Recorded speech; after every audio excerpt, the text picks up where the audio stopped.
ரஜினியின் கூலி படம் வெளியாகும் அதே தேதியில் ஹிருத்திக் ரோஷன் மற்றும் ஜூனியர் என்டிஆர் நடிப்பில் உருவாகியுள்ள வார் 2 படம் வெளியாக உள்ளது.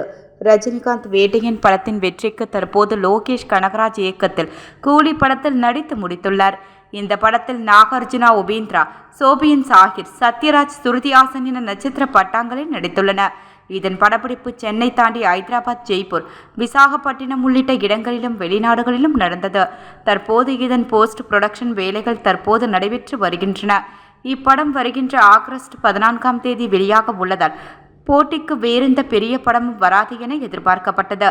ஆனால் அதே தேதியில் ஹிருத்திக் ரோஷன் மற்றும் ஜூனியர் என்டிஆர் நடிப்பில் உருவாகியுள்ள வார் 2 படம் வெளியாக உள்ளது. அதனால் ஆந்திரா, தெலுங்கானா மற்றும் வட இந்திய மாநிலங்களிலும் கூலி படத்திற்கு எதிர்பார்க்கப்பட்ட தியேட்டர்கள் ஒதுக்கீடு செய்யப்படுவதில் சிக்கல் ஏற்படும் என்று எதிர்பார்க்கப்படுகிறது. இது தொடர்பாக திரையரங்க உரிமையாளர்கள் மற்றும் விநியோகஸ்தர்களிடம் பேச்சுவார்த்தை நடந்து வருவதாக கூறப்படுகிறது.